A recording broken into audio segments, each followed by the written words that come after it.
देखो चैप्टर का नेम क्या है, ग्रेविटेशन। ग्रेविटेशन,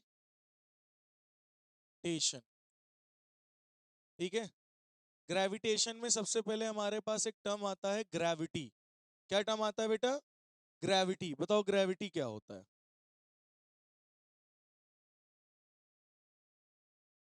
बोलो।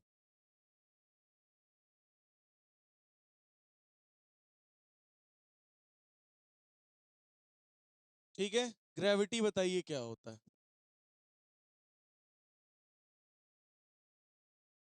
ग्रेविटी क्या है? ग्रेविटी एक प्रकार का फोर्स है। ग्रेविटी क्या है? एक प्रकार का अट्रैक्शनल फोर्स। कौन सा फोर्स है? अट्रैक्शन फोर्स है। ठीक है। तो gravity is the force of attraction, लिख लो। It is the force of attraction. It is the force of attraction. Gravity क्या है? Force of attraction exerted by अर्थ।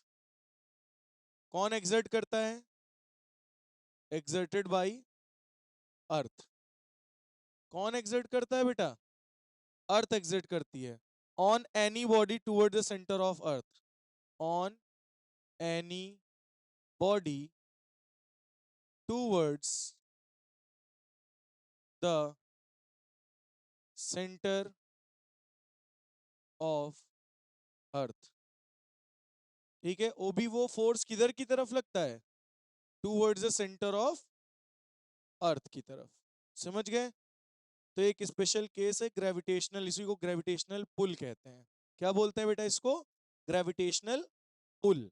ठीक है, मतलब ग्रेविटी कोई भी ऑब्जेक्ट हो उसके अपने सेंटर की तरफ क्या करती है? खींचती है। कोई भी ऑब्जेक्ट हो, ठीक है, उसे अर्थ क्या करेगी? अपने सेंटर की ओर खींचेगी। जैसे अर्थ है, एक ऑब्जेक्ट ये है, एक ऑब्जेक्ट ये है, एक ऑब्जेक्ट ये है, एक ऑब्जेक्ट ये है। अब बताओ इसमें कौन कौन से ऑब्जेक्ट खींचेंगे, कौन से ऐसे नीचे गिर जाएंगे? फोर्स किधर लगेगा? इसको तो नीचे घसीटेगी अपने सेंटर की तरफ। ये वाला नीचे गिर जाएगा, है ना?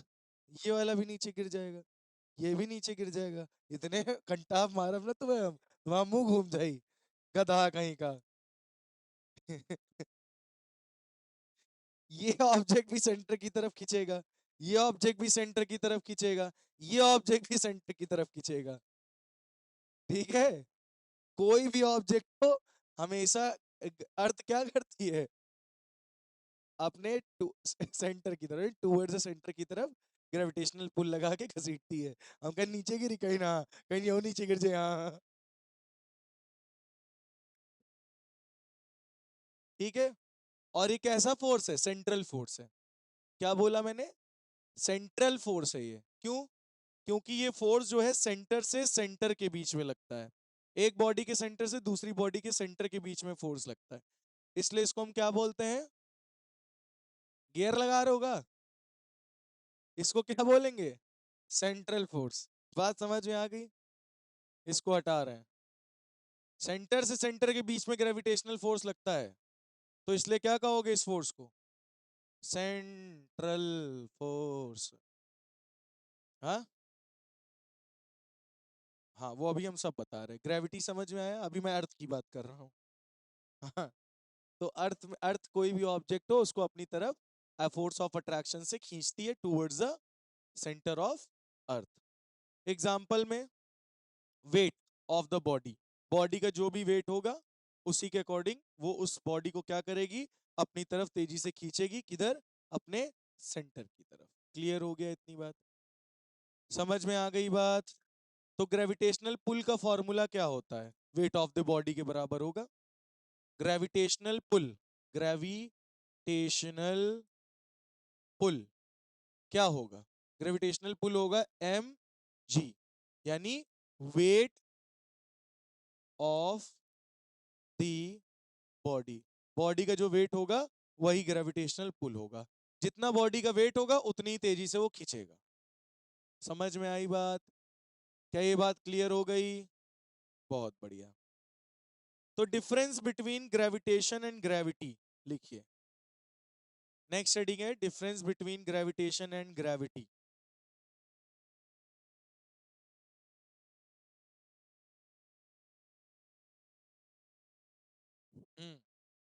Difference between gravitation and gravity, इसको हटाया जाए, एक तरफ डालिए ग्रेविटेशन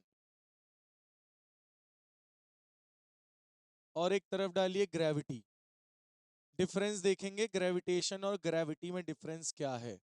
तो लिखिए, it is the force of attraction between any, it is the force of attraction, it is the force of attraction between any two body, it is the force of attraction between any two bodies in this universe, bodies in this universe।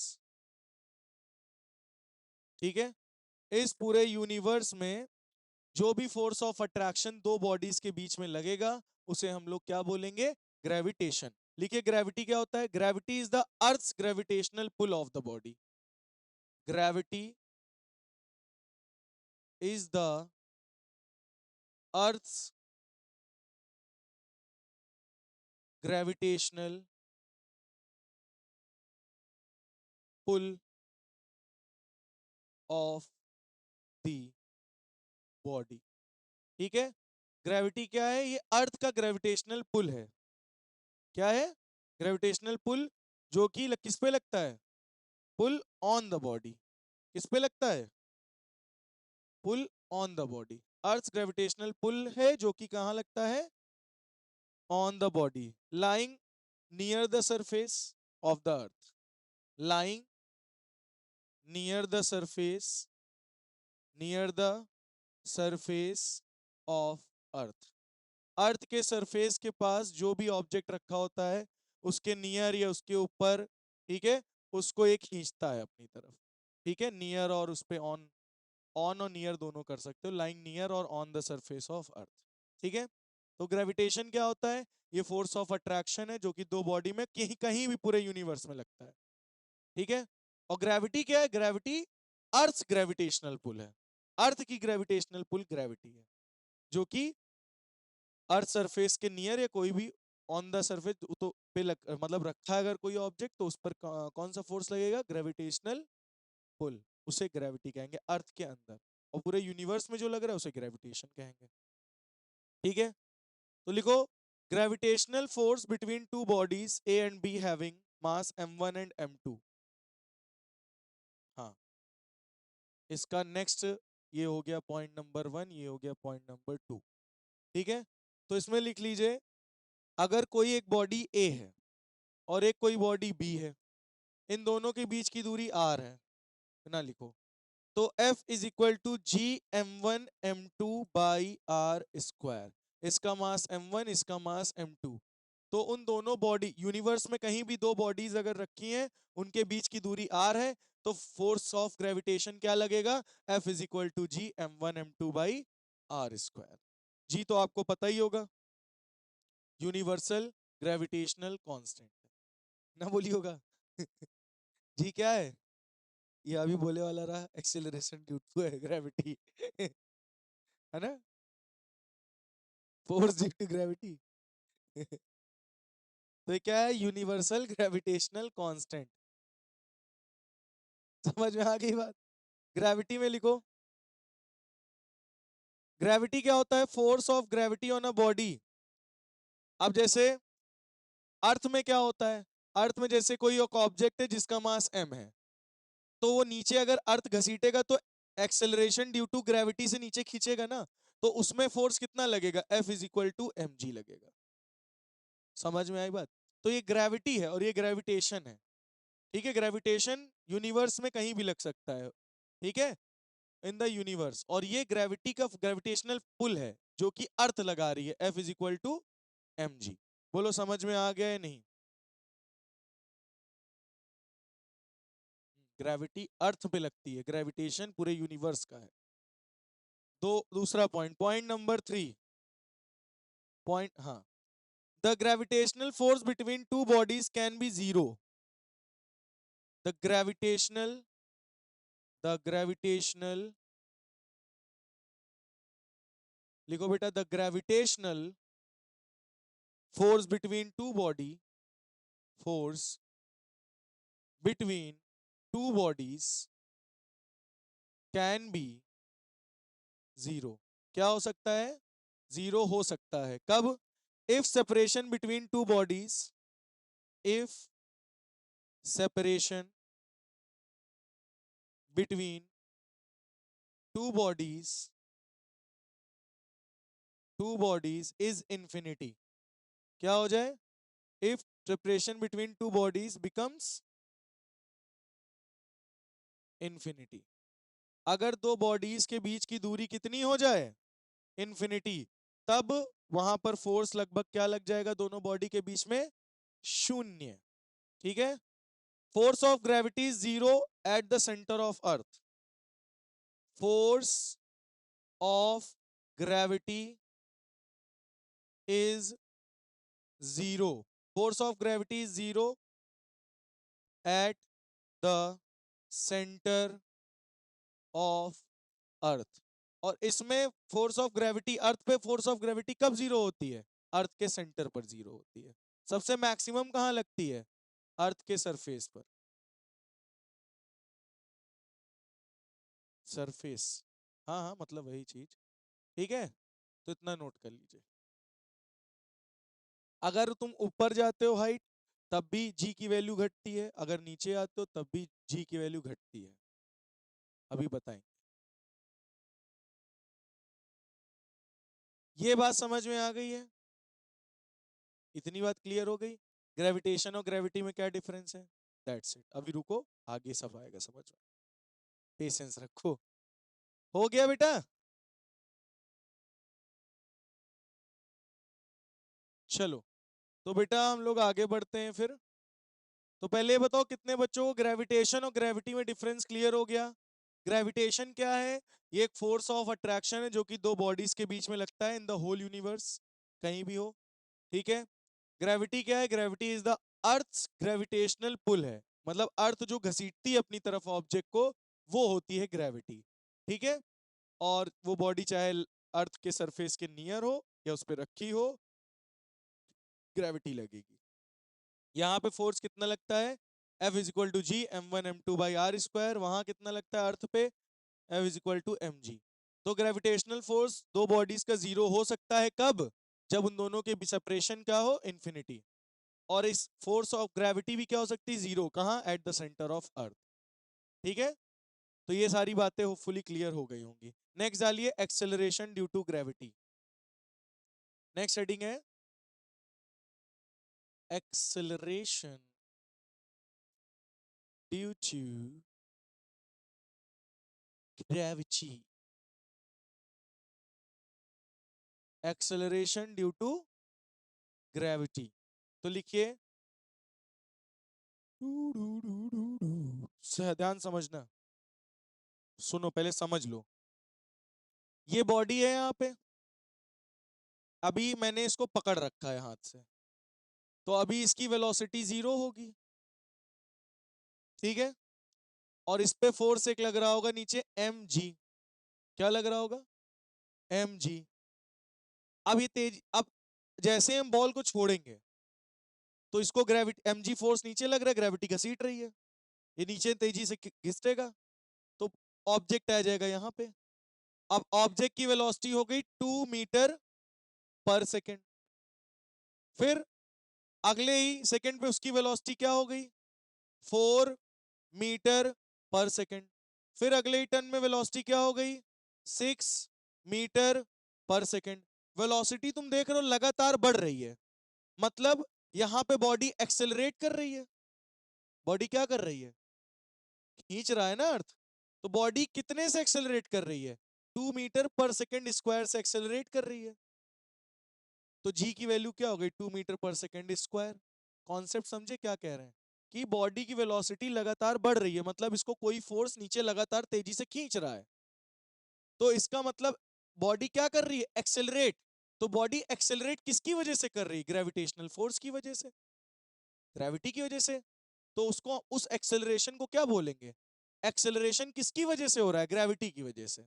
ये body accelerate कर रही है. देखो velocity हर second पे 2-2 metre per second बढ़ रही है. तो इसका मतलब बॉडी एक्सेलरेट कर रही है लगातार. किसकी वजह से? ग्रेविटी की वजह से। इसलिए यहाँ पे जो एक्सेलरेशन होगा ना, उसको हम लिखेंगे जी, यानी acceleration due to gravity. Gravity की वजह से एक्सेलरेशन हुआ है। समझ में आई बात? तो हमारे अर्थ पर कोई भी ऑब्जेक्ट है, जब उसको तुम नीचे छोड़ोगे, यहाँ पे इसकी वेलोसिटी u है, तो अगले ही क्षण उसकी वेलोसिटी 10 हो जाएगी मीटर पर सेकंड। अगले ही क्षण उसकी वेलोसिटी 20 मीटर पर सेकंड हो जाएगी। अगले ही क्षण उसकी वेलोसिटी 30 मीटर पर सेकंड हो जाएगी। क्यों? क्योंकि हमारे अर्थ की एक्सेलरेशन ड्यू टू ग्रेविटी हम लोग क्या मानते हैं? 10 मीटर पर सेकंड स्क्वायर। मतलब हर सेकंड इस ऑब्जेक्ट की वेलोसिटी 10-10 मीटर पर सेकंड से बढ़ती जाएगी। समझ में आई बात? Acceleration due to gravity actual में है क्या? क्या है? कोई भी बॉडी हो, उसको जब तुम ऊपर से छोड़ोगे, तो उसको अर्थ तेजी से फोर्स लगा के तेजी से नीचे घसीटेगी, और घसीटेगी तो उस बॉडी की वेलोसिटी लगातार हर सेकंड बढ़ती जाएगी 9.8 मीटर पर सेकंड स्क्वायर से, या कह सकते हो 10 overall. 10 metre per second, 20 metre per second, 30 metre per second, 40 metre per second, 50 metre, जब तक गिर नहीं आती तेजी से उसका बॉडी क्या करती जाएगी? एक्सेलरेट करती जाएगी। क्या करती जाएगी? लगातार एक्सेलरेट करती जाएगी। किसकी वजह से? Due to gravity. तो कितनी तेजी से एक्सेलरेट कर रही? 10 मीटर पर सेकंड स्क्वायर से। तो ये एक्सेलरेशन जो हो रहा है, वो किसकी वजह से हो रहा है? Due to gravity. तो इसीलिए इसको क्या बोलेंगे? Acceleration due to gravity. Clear हो गया? समझ में आ गया? बहुत बढ़िया। हाँ, तो लिख लो। सो लिखो acceleration due to gravity. Heading डाल लिया था ना अली? अब इसमें लिखो क्या होता है ये।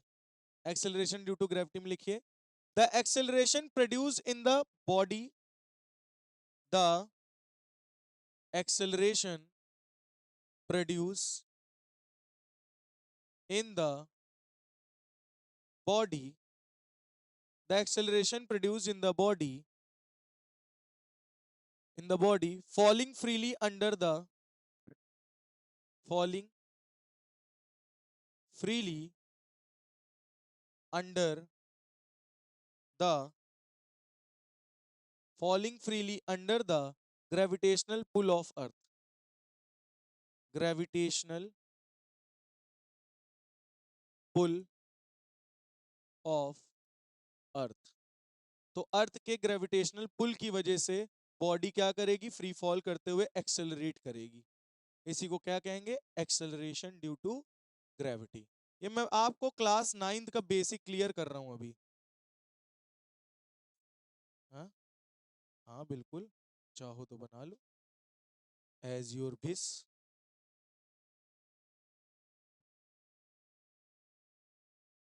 तो बेटा इतनी बात समझ में आई? तो स्मॉल जी की वैल्यू होती क्या है एक्चुअल में? 9.8 मीटर पर सेकेंड स्क्वायर। और ये कौन सी क्वांटिटी होती है? वेक्टर। कौन सी क्वांटिटी है ये? और वेक्टर। तो और जी जो होता है बेटा, ये डिपेंड करता है हाइट पे और डेप्थ पे जाने पे। ठीक है? ये डिपेंड करता है कि तुम कितनी ऊंचाई पर हो या कितनी गड्ढे में अंदर घुस गए हो अर्थ के अंदर, तो उस पर जी की वैल्यू डिपेंड करती है। ठीक है? तो जी की वैल्यू, अगर तुम एच हाइट ऊपर जाओगे तब भी जी की वैल्यू घटेगी, और अगर तुम गड्ढा खोद के अर्थ के नीचे जाओगे तब भी जी की वैल्यू घटती है। तो इस चीज के बारे में हम लोग कल पढ़ेंगे। ठीक है? इतना नोट कर लीजिए।